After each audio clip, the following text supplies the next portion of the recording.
ഇരുട്ടിൻ്റെ ആത്മാവ് MD വാസുദേവൻ നായർ. പേടിച്ചുകൊണ്ടാണ് പുറത്തു വന്നത്. വാതിക്കൽ നിന്ന് ആദ്യം തളത്തിലേക്ക് നോക്കി. അച്യുതൻ നായർ നല്ല ഉറക്കമാണ്. ഒരു നിമിഷം പേടിച്ചു നിന്നു. അയാൾ കൂർക്കം വലിക്കുമ്പോൾ കഴുത്തിൽ ഉരുണ്ട് കളിക്കുന്ന മുഴ കാണാൻ നല്ല രസമുണ്ട്. അരയിൽ തിരുകി വെച്ച പഴുക്കടയ്ക്ക അഴിഞ്ഞു വീഴാറായിരിക്കുന്നു. രോമം നിറഞ്ഞ ആ വലിയ കൈത്തണ്ടയും അറപ്പ് തോന്നുന്ന തടിച്ച വിരലുകളും കണ്ടപ്പോൾ ആദ്യം അരിശമാണ് തോന്നിയത്. ആ കൈകൊണ്ടല്ലേ ഇന്നലെ സന്ധ്യയ്ക്ക്? ഇന്നലെയാണോ അതോ കുറേ ദിവസം മുമ്പോ? വേലായുധൻ കഴുത്ത് തടവി. വേദന ഇപ്പോഴും ബാക്കി നിൽപ്പുണ്ട്. ഒരു ദിവസം ആരും അറിയാതെ ആ കൈ വെട്ടിക്കളയണം. വലിയൊരു മടവാക്കത്തി നേരത്തെ കൊണ്ടുവന്ന് സൂക്ഷിക്കണം. എന്നിട്ട് രോമം നിറഞ്ഞ പരുക്കൻ കൈ നിലത്ത് പരത്തി വെച്ച് കിടക്കുമ്പോൾ പതുങ്ങിച്ചെന്ന് ഒറ്റവെട്ട്. അയാൾക്ക് അങ്ങനെ വേണം. അല്ലെങ്കിൽ ഇങ്ങനെയും മനുഷ്യനെ ദ്രോഹിക്കണോ? ഇന്നലെയാണോ കുറേ ദിവസങ്ങൾക്ക് മുൻപോ? പടിഞ്ഞാറേ ഇറയത്ത് കുളിപ്പിക്കാൻ അവനെ കൊണ്ടുവന്നിരുത്തി. കുറച്ചു കാലമായി അച്യുതൻ നായരാണ് കുളിപ്പിക്കുന്നത്. അത് വേലായുധന് ഇഷ്ടമാവുന്നില്ല. മറ്റൊരാൾ കുളിപ്പിക്കാൻ അവനൊരു കുട്ടിയാണോ? വലുതായിരിക്കുന്നു, വളരെ വലുതായിരിക്കുന്നു. ഗോപിയുടെ അത്ര വലിപ്പമുള്ള കാലത്ത് പുഴയിൽ കുരുതിപ്പറമ്പിനടുത്ത കടവിലിറങ്ങി കുളിച്ചിട്ടുണ്ട്. അമ്മയാണ് കുളിപ്പിക്കുക. ഇപ്പോൾ അവൻ വലിയൊരാളാണ്. മുത്തശ്ശി പറയാറുണ്ട്, 10-21 വയസ്സായ ഒരാണൊരുത്തനാണേ. സുഹൃതക്ഷയം. വേലായുധൻ അറിയാം അത് തന്നെ പറ്റിയാണെന്ന്. എന്നിട്ടും അച്യുതൻ നായർ കുളിപ്പിക്കാൻ പിടിച്ചുകൊണ്ടു പോകുന്നു.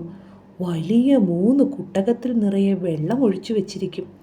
വക്കുപൊട്ടിയ ചെറിയ പിച്ചളച്ചെമ്പ് കൊണ്ട് തലയിലങ്ങനെ വെള്ളം കോരി ഒഴിക്കും.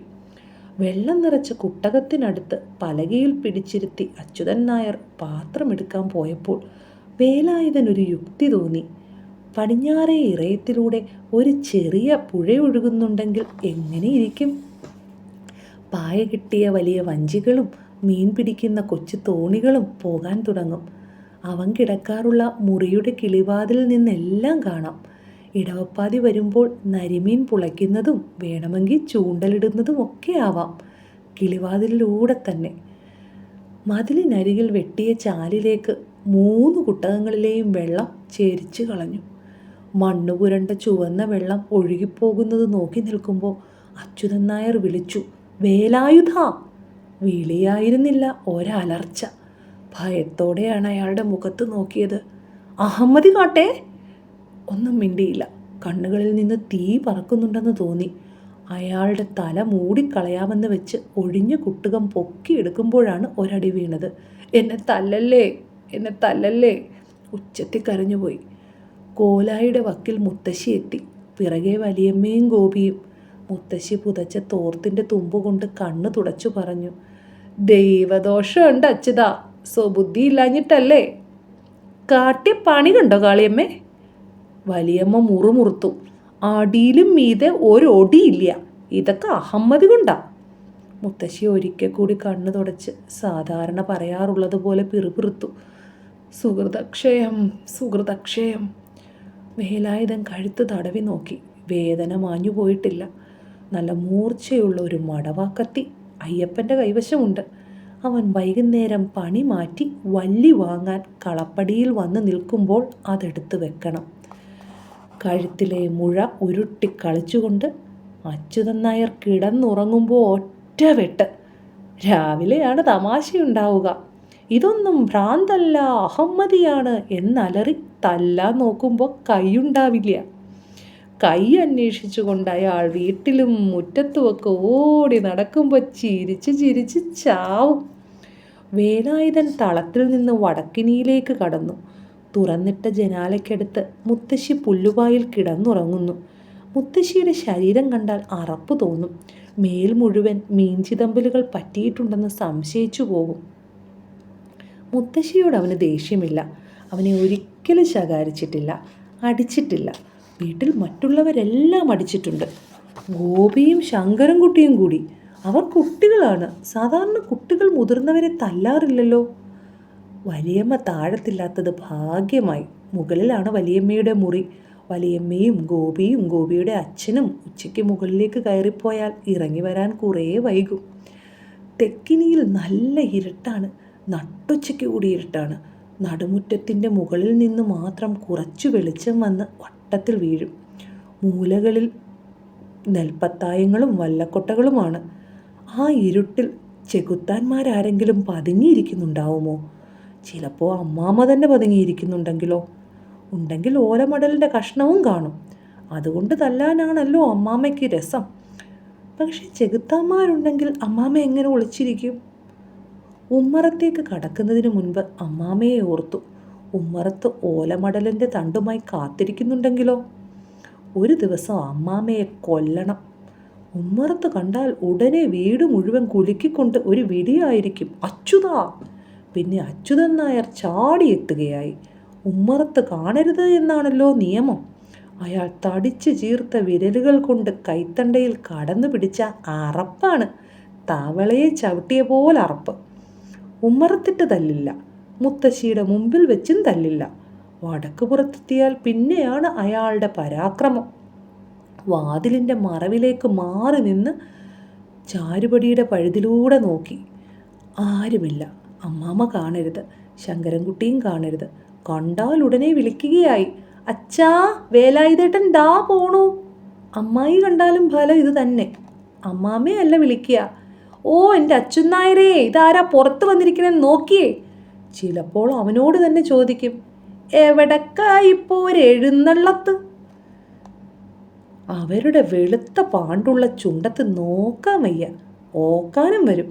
കുന്നിൻ്റെ മുകളിൽ നിന്ന് നല്ല വലിപ്പമുള്ള കുറേ വെള്ളാരം കല്ലുകൾ പെറുക്കി കൊണ്ടുവന്ന് അച്യുനായരേ എന്ന് നീട്ടി വിളിക്കുമ്പോൾ വായി നിറച്ചു കൊടുക്കണം. ശങ്കരൻകുട്ടിയെ എന്തു ചെയ്യണം? അവൻ്റെ മുട്ടയടിച്ച തലയിൽ അമ്മിക്കുട്ടി എടുത്ത് കിഴുക്കി വിടാം. മുറ്റത്തിറങ്ങിയിട്ട് വളരെ ദിവസമായി. പുറത്തേക്ക് നോക്കുമ്പോൾ കണ്ണു മഞ്ഞളിച്ചു പോവുകയാണ്. തീ പറക്കുന്ന വെയിലാറിയാൽ അമ്മാമ്മ മുറ്റത്തിറങ്ങി സന്ധ്യയാകുന്നത് വരെ അങ്ങോട്ടും ഇങ്ങോട്ടും നടക്കും. ചാണകം മെഴുകിയെടുത്ത് ഓണക്കാലത്ത് അരിമാവ് കൊണ്ടണിഞ്ഞ പാടുകൾ മായാതെ കിടപ്പുണ്ട്. തൃക്കാക്കരയപ്പൻ്റെ ചുറ്റും വരഞ്ഞതാണ്. തൃക്കാക്കരയപ്പനെ വെച്ചത് കാണാൻ ഒരിക്കൽ ഉമ്മറത്തേക്ക് വന്നതിനാണ് അച്യുതൻ നായർ കഴുത്തു പിടിച്ച് തള്ളിയത്. അവിടെ അമ്മാമ്മ ഭേദപ്പെട്ടവരോടൊപ്പം ഇരുന്ന് സംസാരിക്കുകയായിരുന്നു. അവരാരും അവനെ കണ്ടുകൂടാ. മുറ്റത്ത് കിടക്കുന്ന ഈയക്കടലാസ് പെറുക്കിയെടുത്ത് വേലായുധൻ പത്തായപ്പുരയുടെ പടിഞ്ഞാറ് വശത്തേക്ക് നടന്ന് തിണ്ടിൽ ചുമരിനോട് ചേർത്ത് ചാരി വെച്ച തേക്കുകൊട്ടയിൽ ഒന്ന് താളം പിടിച്ചു. തണൽ ചൊരിഞ്ഞു നിൽക്കുന്ന മൂവാണ്ടൻ മാവിൻ്റെ ചുവട്ടിൽ വലിയമ്മയുടെ പശുക്കുട്ടി കിടന്ന് എന്തോ കുറിക്കുകയാണ്. കുളിർമയുള്ള തണൽപ്പാട്ടിൽ അങ്ങനെ നിൽക്കുമ്പോൾ വേലായുധനൊരു സംശയം തോന്നി. അപ്പോൾ എന്തേ ആലോചിച്ചത്? ഒന്ന് നടക്കാം, വെറുതെ. അച്യുതൻ നായർ ഉറക്കമാണ്. അമ്മാമ്മ പത്തായപ്പുരയുടെ മുകളിലും. നല്ല സമയം. തെക്കേ പടികടന്ന് പോയാൽ മനയാണ്. അങ്ങോട്ട് പോകാൻ പേടിയുണ്ട്. മനക്കിലെ മേലെ വളപ്പിൽ പുല്ലാനിപ്പൊന്തകൾക്കിടയിൽ കരിനീലി തല ചിക്കിപ്പരത്തിയിട്ട് പേൻ നോക്കാനിരിക്കുകയാവും. ഭഗവതി, കരിനീലിയെ ഒരിക്കലും കാണരുതേ. കുഞ്ഞുങ്ങളെ ചോരയീമ്പി കുടിച്ച് ശവമാക്കി കിണറ്റിലെറിയുകയാണ് കരിനീലിയുടെ പ്രവൃത്തി. വലിയവരെ ഉപദ്രവിക്കുമോ? താൻ വലുതായിരിക്കുന്നു, വളരെ വലുതായിരിക്കുന്നു. വാതിൽ കടക്കുമ്പോൾ തല കുനിച്ചില്ലെങ്കിൽ മേൽപ്പടിവിൽ തലമുട്ടിപ്പോവും, അത്ര വലിപ്പമുണ്ട്. പിന്നെ മുഖത്ത് കുരുകുരുപ്പുണ്ടാക്കിക്കൊണ്ട് നിറയെ രോമം വളർന്നിരിക്കുന്നു. അവൻ മുഖം തടവി നോക്കി. എന്തൊരു ചൊറിച്ചിലാണ്. വലിയ ആളായെങ്കിലും കരിനീലി നേരിട്ട് വന്നാൽ എന്തു ചെയ്യും? ഒരു മുലയെടുത്ത് ചുമലിലിട്ട് മാറത്തടിച്ചുകൊണ്ടാണത്രേ കരിനീലി കൊടുങ്കാറ്റ് പോലെ പാഞ്ഞു വരുന്നത്. കാണാനിടവരരുതേ. തനിയെ നിൽക്കുമ്പോൾ വന്നാലോ? ഒരു കഷ്ണം ഉണ്ണിപ്പിണ്ടി ഉണ്ടെങ്കിൽ ജയിച്ചു. ഉണ്ണിപ്പിണ്ടി കൊണ്ടെറിഞ്ഞാൽ കരിനീലി പേടിച്ചോടും. ആരാണിത് പറഞ്ഞു തന്നത്? അച്ഛൻ്റെ വീട്ടിലെ ഏട്ടത്തി പറഞ്ഞതാണ്, വളരെ വളരെ മുമ്പ്. എന്നാലും ഓർമ്മയുണ്ട്. പട്ടുകോണകമുടുത്ത് നടന്ന കാലത്ത് പുഴവക്കിലിരുന്ന് മണൽ മാന്തി കളിച്ചപ്പോഴാണോ? ദേവകി ഏട്ടത്തിയോ അമ്മയോ? അമ്മ ഇന്നില്ലല്ലോ. കുടപ്പനക്കൂട്ടത്തിനപ്പുറത്ത് കാടു പിടിച്ച് കിടക്കുന്ന മണ്ണിലാണിപ്പോൾ അമ്മ. കാതു മുറിഞ്ഞ മീനാക്ഷിയേട്ടത്തിയും അമ്മയും കൂടി പണ്ട് നടപ്പുരയിലിരുന്ന് പറഞ്ഞതാണോ? അതോ അമ്മുക്കുട്ടിയോ? അപ്പോൾ പശുക്കുട്ടിയുടെ പുറത്ത് ഒരു കാക്ക പറന്നു വന്നിരുന്നു. കാക്ക കള്ളത്തിയാണ്. കാക്കയ്ക്ക് ഒരു കണ്ണേയുള്ളൂ. അതെല്ലാം വേലായുധനറിയാം. കുട്ടിക്കാലത്ത് പഠിച്ച കാക്കക്കുയിലേ കരിങ്കുയിലേ എന്ന പാഠമാല കൂടി അറിയാം. അവൻ ഒരുപാട് കാര്യങ്ങൾ വിവരമുണ്ട്. എന്നിട്ട് എന്തു പറഞ്ഞാലും എന്ത് ചെയ്താലും ആളുകൾ പറയും, ബുദ്ധിക്ക് സ്ഥിരതയില്ല, ഉജ്ജന്മ സുഹൃതം. ആ തള്ളയുടെ കണ്ണ് ചീമ്പിയത് നന്നായി. ഇതൊക്കെ കാണാണ്ട് കഴിഞ്ഞൂലോ. ഈ ആളുകൾക്കെല്ലാം തന്നോട് വിരോധമാണെന്ന് വേലായുധൻ മനസ്സിലാക്കിയിട്ടുണ്ട്. പശുക്കുട്ടിയുടെ പുറത്തിരുന്ന് കാക്ക കുത്തിപ്പെറുക്കി നോക്കി നിൽക്കുമ്പോൾ ആരോ പതുക്കെ വിളിച്ചു, കുട്ടിയേട്ടാ. ആദ്യം ഞെട്ടിപ്പോയി.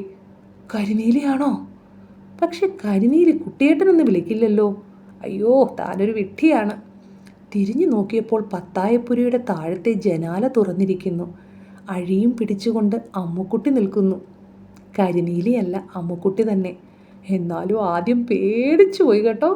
അതോർത്തപ്പോൾ വേലായുധൻ വെറുതെ പൊട്ടിച്ചിരിച്ചു. താനൊരു വിഡ്ഢിയാണ്. മൈലാഞ്ചിയിട്ട് തുടുത്ത വിരൽത്തുമ്പിലാണ് നോക്കിയത്. ചെമ്പഴുക്കയായ മുള്ളിൻപഴം പോലുണ്ട്. മഞ്ഞച്ചു മിനുങ്ങുന്ന പട്ടുകുപ്പായത്തിൽ തലമുടി ചിതറിക്കിടക്കുന്നു. അങ്ങനെ അമ്മുക്കുട്ടിയെ നോക്കി നിൽക്കുമ്പോൾ അവൾ വീണ്ടും വിളിച്ചു, കുട്ടിയേട്ടാ. എന്താണ് പറയേണ്ടതെന്ന് വേലായുധൻ അറിഞ്ഞൂടാ. ഓളോർമാങ്ങയുടെ നിറമുള്ള കവിൾത്തടത്തിൽ നിന്ന് കണ്ണു പറിച്ചെടുക്കാൻ തോന്നുന്നില്ല. എന്താ കുട്ടിയേട്ടൻ നോക്കണ? എന്താ കുട്ടിയേട്ടൻ മുറ്റത്തിറങ്ങി നിൽക്കണ? കുട്ടിയേട്ടൻ പുറത്ത് നിൽക്കണ്ട. അപ്പോൾ അവൻ പതുക്കെ വീണ്ടും മിഴികൾ ഉയർത്തി. അമ്മുക്കുട്ടിയുടെ കണ്ണുകളിൽ ചെന്ന് മുട്ടിയപ്പോൾ ആകെ പരിഭ്രമിച്ചു പോയി. മഞ്ഞച്ച പട്ടുകുപ്പായത്തിൻ്റെ താഴെ അമ്മുക്കുട്ടിയുടെ വയർ കാണുന്നു. അവൻ അല്പം നാണം തോന്നി. അച്യുതൻ കാണുന്നതിൻ്റെ മുമ്പേ അമ്മുക്കുട്ടി എന്തോ പറയാൻ ഭാവിച്ചു.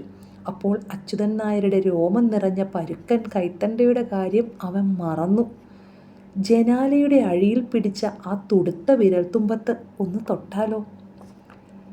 എങ്ങനെ മുട്ടുമ്പിൽ തോല് പോയത്? അവനൊന്നും മിണ്ടിയില്ല. ആ തുടുത്ത വിരൽത്തുമ്പ്, ചെമ്പഴുക്കയായ മുള്ളിൻപഴം പോലെയുള്ള വിരൽത്തുമ്പ്. എന്തിനേ ഇന്നലെ തല്ല് കിട്ടിയത്? അതിനും അവൻ മറുപടി പറഞ്ഞില്ല. എന്താ ആലോചിക്കണേ? തല തിരിച്ചു പിടിച്ച് അമ്മുക്കുട്ടി ചെവിടോർത്തു. അമ്മാമ്മ വരുന്നുണ്ടോ? വേലായുധൻ അപ്പോഴും ആലോചിക്കുകയായിരുന്നു. ഒന്ന് തൊട്ടാലോ, ഒന്ന് തൊട്ടാലോ. കുട്ടിയേട്ടൻ്റെ സൂക്കേടൊക്കെ മാറും. അച്യുതൻ പറയണ കേട്ട് നടക്കണം. അല്ലെങ്കിൽ വെറുതെ തല്ല് കിട്ടില്ലേ? മിനിഞ്ഞാന്ന് രാത്രി എന്തിനെ നിലവിളിച്ച്? അമ്മുക്കുട്ടി ജനാലയിൽ നിന്നും കൈയെടുത്തപ്പോൾ സങ്കടം തോന്നി. അവൾ പുറംതിരിഞ്ഞു നിന്ന് മുണ്ടഴിച്ച് പതുക്കെ ഒന്ന് കുടഞ്ഞ് മുറുക്കിയെടുത്തു. വീണ്ടും ജനലിൽ കൈവച്ചപ്പോൾ ആശ്വാസമായി. പേടിച്ചുകൊണ്ടാണ് ചോദിച്ചത്, ഒന്ന് തൊടട്ടെ? അപ്പോൾ അമ്മുക്കുട്ടിയുടെ മുഖത്ത് ഒരു ചിരി വിടർന്നു. വേലായുധൻ അത് കണ്ടു. ഗോപിയും ശങ്കരൻ കുട്ടിയും അവനെന്തെങ്കിലും പറഞ്ഞാൽ ചിരിക്കാറുണ്ട്. അതുപോലെ പരിഹാസമില്ല. അമ്മുക്കുട്ടി ചിരിക്കുന്നത് കണ്ടപ്പോൾ എന്തോ അവന് കരച്ചിലാണ് വന്നത്. അവൻ പതുക്കെ ആ വിരലുകളിൽ തൊട്ടു. തളർന്ന കണ്ണുകളോടെ അമ്മുക്കുട്ടി അത് നോക്കി നിന്നു. കുട്ടിയേട്ടൻ പൊയ്ക്കോളൂ, അച്യുതൻ വരും. അവൻ അനങ്ങിയില്ല. പൊയ്ക്കോളൂന്ന് അവൾ പരിഭവം കാണിച്ചു. അവൻ അപ്പോഴും അവിടെ തന്നെ നിന്നതേയുള്ളൂ. പത്തായപ്പുരയുടെ മുകളിലേക്കുള്ള കോടി കയറി അവൾ പോകുന്നത് നോക്കിക്കൊണ്ട് വേലായുധൻ തെല്ലിട നിന്നു. പടിഞ്ഞാറെ പടി കയറി ഇടവഴിയിലൂടെ ഒരു മൂളിപ്പാട്ട് പാടിക്കൊണ്ടവൻ നടന്നു. ചുമലിലൂടെ വീണ മുടിച്ചുരുളുകൾ, ചിതറിക്കിടക്കുന്ന മഞ്ഞക്കുപ്പായം, ഓളോർമാങ്ങയുടെ നിറമുള്ള കവിളുകൾ. അമ്മുക്കുട്ടിയെ കാണാൻ എന്ത് ചന്തമാണ്. മടക്കി കുത്തിയ തൻ്റെ മുണ്ടൊന്നഴിച്ചിട്ട് നോക്കിയപ്പോൾ വേലായുധന് നാണം തോന്നി. ചളിവെള്ളത്തിൻ്റെ നിറമാണ്. എന്തൊരു വൃത്തികേട്. ശരീരം നിറയെ മണ്ണുണ്ട്. മുഖം തടവി നോക്കിയപ്പോൾ നിറയെ കുറ്റിരോമങ്ങൾ. വിളക്കത്ര ഗോവിന്ദൻ വന്നാൽ അവൻ്റെ മുന്നിൽ പോയിരിക്കാൻ ഇനി മടി കാണിക്കില്ല.